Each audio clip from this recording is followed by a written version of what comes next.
2021년 1월 25일 새벽 예배를 하나님께 드리겠습니다. 다 같이 기도하시겠습니다. 하나님 감사합니다. 오늘도 하나님께서 하루를 열어주시고 또 한 주를 시작하게 하심을 감사합니다.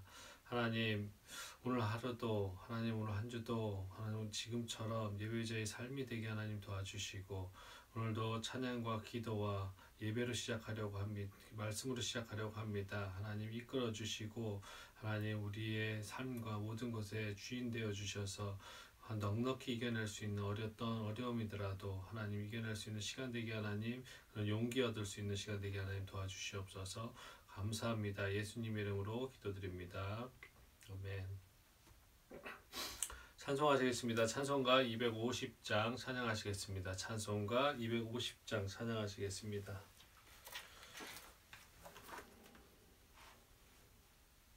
찬송가 250장입니다.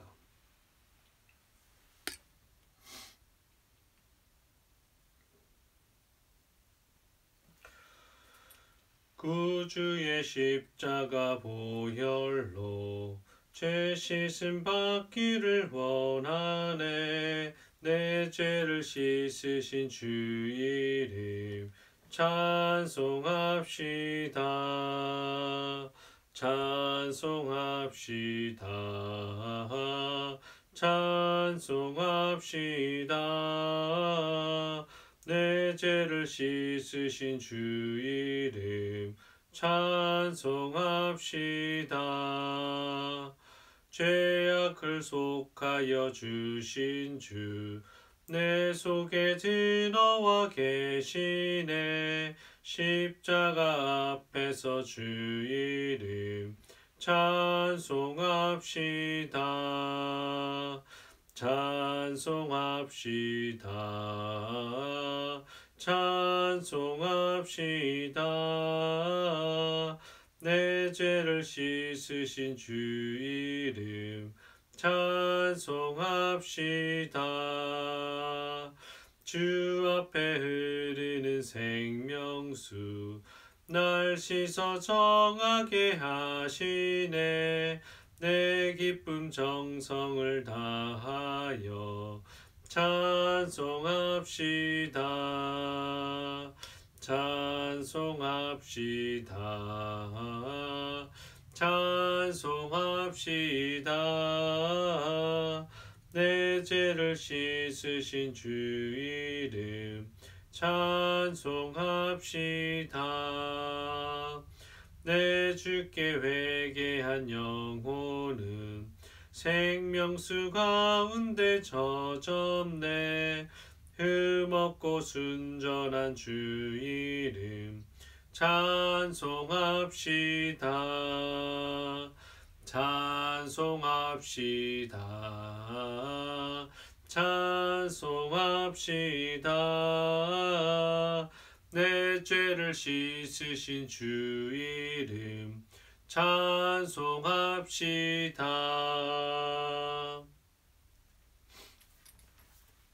오늘 나눌 성경 본문은 누가복음 8장 40절에서 56절까지입니다. 다같이 찾으시겠습니다. 누가복음 8장 40절에서 56절입니다.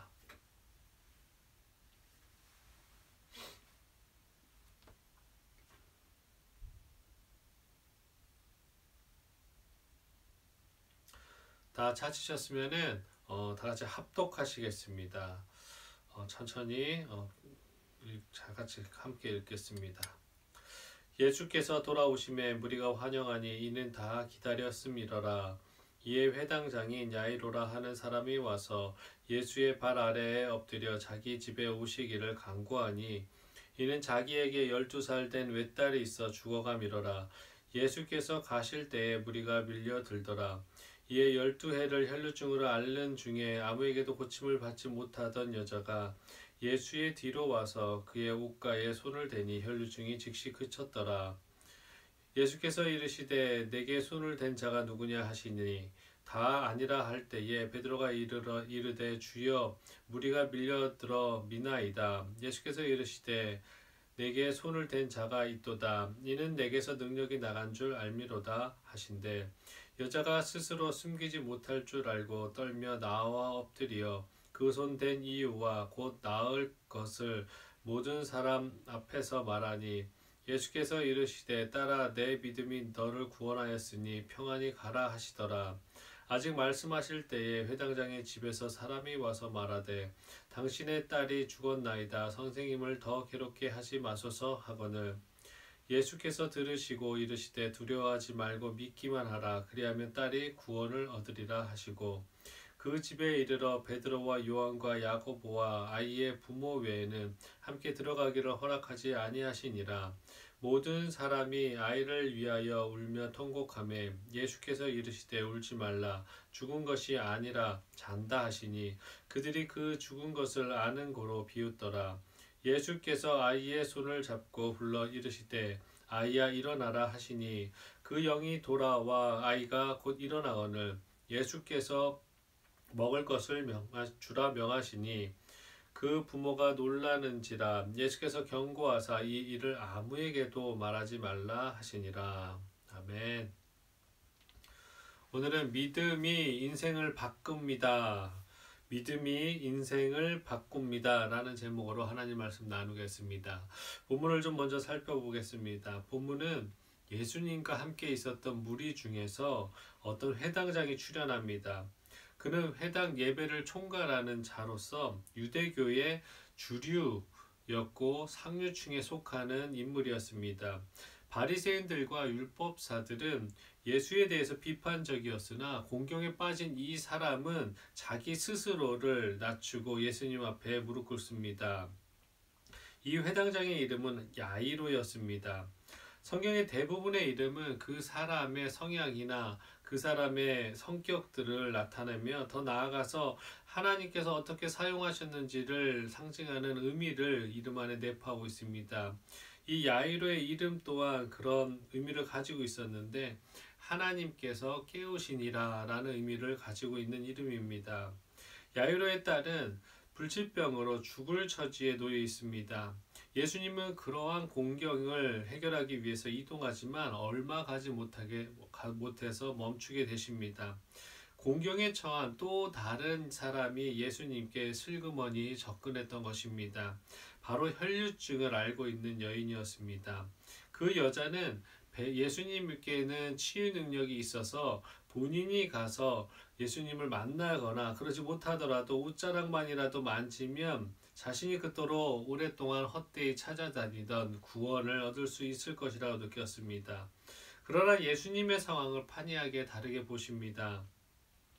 예수님께서는 그녀의 인식이 단순히 몰래 예수님의 능력을 받고자 나올 것이 아니라 근본적으로 메시아이신 주님께 나아오는 것이라는 사실을 알게 하고 싶었습니다. 그래서 예수님께서는 내게 손을 댄 자가 있다고 하시면서 누가 만졌는지를 찾았습니다.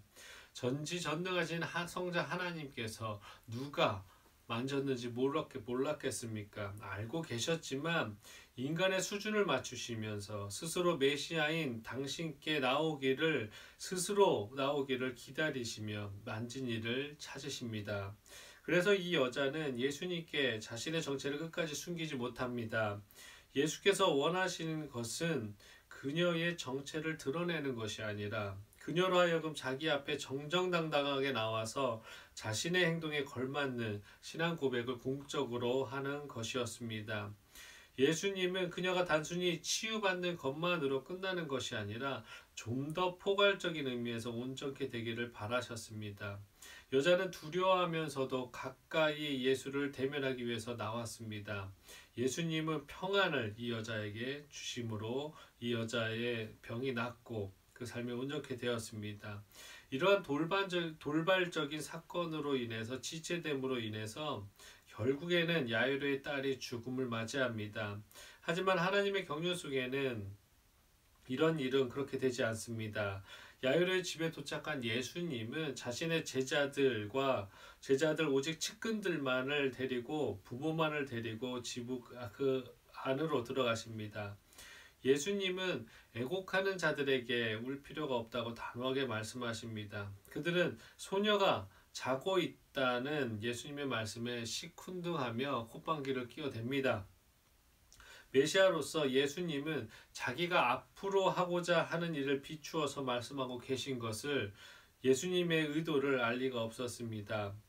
예수님은 죽은 소녀에게 인간이 할 수 없는 것을 명령하시고 그 말씀의 능력에 소녀는 순종함으로 생명이 돌아옵니다.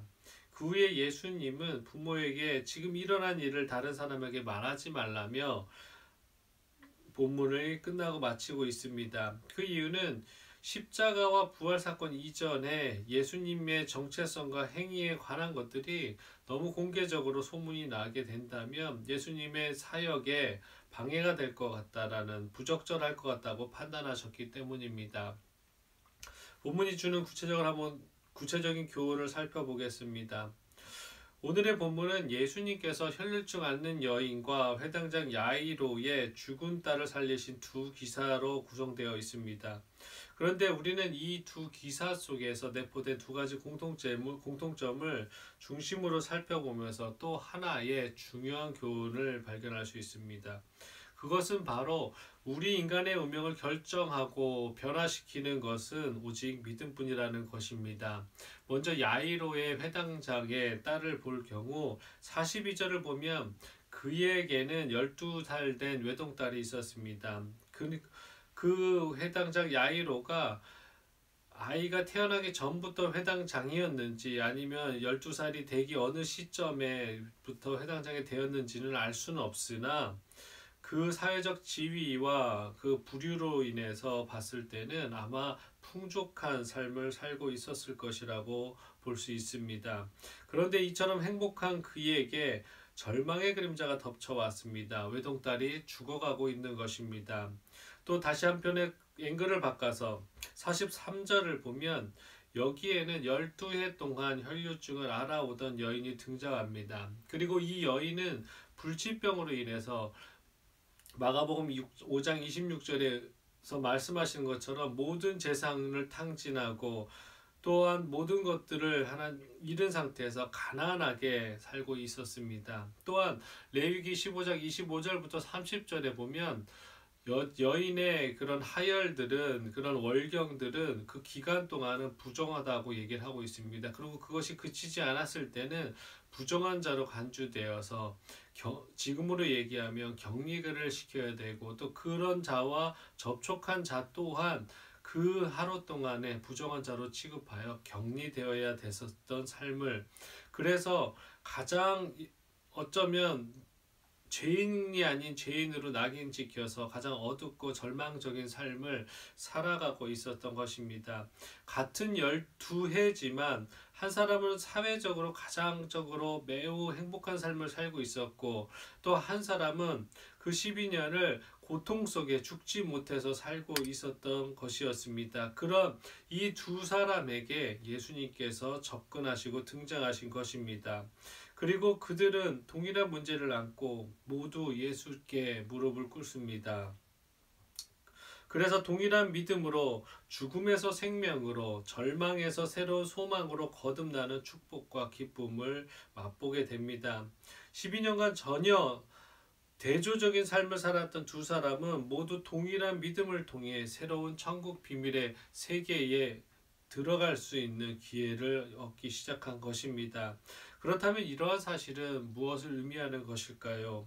여러분, 세상 사람들은 자신의 인생을 세상적인 기준인 재물이나 명예나 어떤 부호 같은 것으로 그곳에 맡기고 그것을 의지하는 경향이 강하고 그렇게 살고 있습니다. 그리고 그것들이 영원한 안식과 평안을 줄 거라고 착각하고 살고 있습니다. 하지만 이 모든 것은 죽음 앞에 절실하게 그것의 한계와 그것이 필요 없음을 보여주고 있습니다. 왜냐하면 어떤 상황을 살았든지 풍요롭든지 가난하든지 권력이 있든지 권력이 없든지 간에 죽음 앞에서는 동일하게 그 죽음이 모든 이에게 찾아오고 똑같은 결과를 만들어낸다라는 것입니다. 그런데 이러한 죽음을 깨고 우리는 운명을 다시 한번 바꿀 힘을 받았습니다.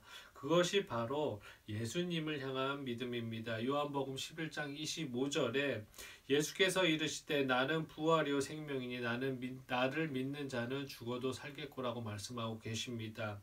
오직 믿음만이 우리를 부활과 영생의 세계로 인도해 줄 것입니다. 사랑하는 성도 여러분, 우리도 죄 많고 어쩌면 불결한 사람들이었습니다. 우리도 세상 것이 최고라고 여겼고 우리가 가진 것에 만족하면서 예수님보다 하나님보다 더 사랑하며 살았던 자들입니다. 그런 우리에게 하나님께서 본인을 먼저 드러내시고 먼저 사랑하시기로 작정하셨던 것입니다. 그 사랑이 있었기에 우리가 믿음으로 메시아 되신 예수 그리스도를 믿을 수 있었던 것입니다. 또한 우리의 운명을 진정으로 바꾸어 줄 힘은 세상 것들이 아니라 오직 믿음뿐임을 깨닫게 하신 주님께 우리는 매 순간순간 감사해야 될 것입니다. 그래서 그 감사가 넘치고 평안이 넘치는 삶으로 인해서 남은 인생이 주님의 말씀에 순종하며 그 믿었던 그 믿음 가지고 끝까지 그 믿음을 지키며 이 주님 오실 때까지 주님께 충성하는 우리 귀한 성도들이 되셔야 될 것이겠습니다. 오늘 하루도 주님께서 허락하신 우리의 믿음으로 바뀐 이 인생을 승리하심으로 또 그리스도인답게 하루를 또 열어가시는 여러분 또 귀한 우리 성도님들 되시기를 예수 그리스도의 이름으로 간구드리겠습니다. 다 같이 기도하시겠습니다. 하나님 감사합니다. 하나님, 저희는 어떤 인생을 살고 왔었는지요. 야이로같이 풍족하면서 세상 것을 누리면서 교만하게 살았었습니까? 아니면 한편으로는 없어서 항상 부족하고 항상 쪼들리고 항상 걱정하고 항상 힘들고 이런 상황이었었습니까? 하나님, 그 과거는 하나 중요하지 않다고 생각합니다. 그런 어떤 삶을 살았던지 간에 우리는 하나님을 만났고 예수님을 만나서 믿음으로써 하나님 구원에 이르렀고 그 구원이 줄 수 있는 그 축복만으로 우리가 기쁨 속에 살고 있음을 고백합니다. 하나님, 그래서 이제는 그 구원으로 인해서 세상에 어떤 것도 우리에게 방해물이 될 수 없으며 세상에 어떤 것도 우리에게 기쁨을 줄 수 없고 우리의 구원을 대신할 것이 아무것도 없음을 이 시간 고백하고 나갑니다. 매 순간순간 저희들의 삶 가운데서 그 구원의 확신과 구원의 선물이 이 세상의 어떤 것보다도 가치 있게 하나님 여겨지는 그 깨달음을 잊지 않는 저희들 될 수 있도록 도와주시옵소서. 오늘 하루도 하나님께 맡겨드립니다. 오늘 하루도 하나님 승리하며 예배자의 삶이 될 수 있도록 인도하여 주시옵소서. 감사합니다. 예수님의 이름으로 기도드립니다. 아멘. 하늘에 계신 우리 아버지여, 이름이 거룩히 여김을 받으시오며 나라가 임하시오며 뜻이 하늘에서 이루어진 것 같이 땅에서도 이루어지이다. 오늘 우리에게 일용할 양식을 주시옵고 우리가 우리에게 죄 지은 자를 사하여 준 것 같이 우리 죄를 사하여 주시옵고 우리를 시험에 들게 하지 마시옵고 다만 악에서 구하시옵소서. 나라와 권세와 영광이 아버지께 영원히 있사옵나이다. 아멘. 우리 시간에 다 같이 여러 기도 제목을 놓고 또 각자의 기도 제목을 가지고 기도하는 시간을 좀 가졌으면 좋겠습니다.